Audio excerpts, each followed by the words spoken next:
ఆదిత్య శోభనం గదిలో వెయిట్ చేస్తూ ఉంటాడు. ఇంతలో అక్కడికి ఆనంది వస్తుంది. ఇక ఆనంది అయితే పాల గ్లాస్తో రావటంతో సిగ్గుపడుతూ ఉంటుంది. అది చూసి ఆదిత్య అయితే తన చేతిలో ఉన్న పాల గ్లాస్ తీసుకొని పక్కన పెట్టి ఆనందితో ఇలా మాట్లాడుతూ ఉంటాడు. ఆనంది, నువ్వు చాలా మంచిదానివి ఆనంది. నీ మంచితనాన్ని నేను ఇన్నాళ్ళు తెలుసుకోలేకపోయాను. నీలాంటి అమ్మాయి నా లైఫ్లోనికి వస్తుందని అస్సలు అనుకోలేదు తెలుసా. నిజంగా ఎన్నాళ్ళు నా మనసులోని మాటని నీకు ఎప్పుడూ కూడా చెప్పనని అనుకున్నాను. కానీ నువ్వు నన్ను పూర్తిగా మార్చావు ఆనంది.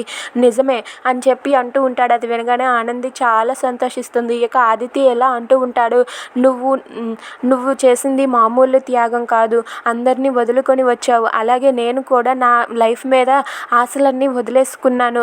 కానీ నువ్వు నాకు మళ్ళీ పునర్జన్మని ఇచ్చావు. మా అమ్మ నాకు జన్మను మాత్రమే ఇచ్చింది కాదనను. నువ్వు మళ్ళీ నాకు తిరిగి పునర్జన్మని ఇచ్చి నా కాళ్ళ మీద నేను నిలబడేలా చేసావు ఆనంది. నేను నిన్ను ఈ జీవితంలో మర్చిపోలేను ఆనంది. అందుకే ఇప్పుడు నేను నాకు నా మనసులో ఉన్న మాటను చెప్తున్నాను ఆనంది. నేను నిన్ను భార్యగా అంగీకరిస్తున్నాను. నా ప్రాణం, నా సర్వస్వం, నాకన్నీ కూడా నువ్వే ఆనంది. ఇక మీద మన ఇద్దరం కలిసి హ్యాపీగా ఉందాం ఆనంది అని చెప్పి ఆదిత్య ఆనందితో అంటాడు. అది వినగానే ఆనంది చాలా హ్యాపీగా ఫీల్ అవుతుంది. దాంతో ఆనంది అయితే ఏవండి అంటూ చాలా సంతోషిస్తూ ఆదిత్యని హగ్ చేసుకుంటుంది. దాంతో ఆదిత్య కూడా ఆనందిని హగ్ చేసుకొని చాలా సంతోషిస్తాడు. అలా వాళ్ళిద్దరూ కూడా ఒకరినొకరు హగ్ చేసుకొని ఒకరినొకరు అర్థం చేసుకొని చాలా హ్యాపీగా ఉంటారు. అది చూసి ఆదిత్య కూడా చాలా సంతోషిస్తాడు.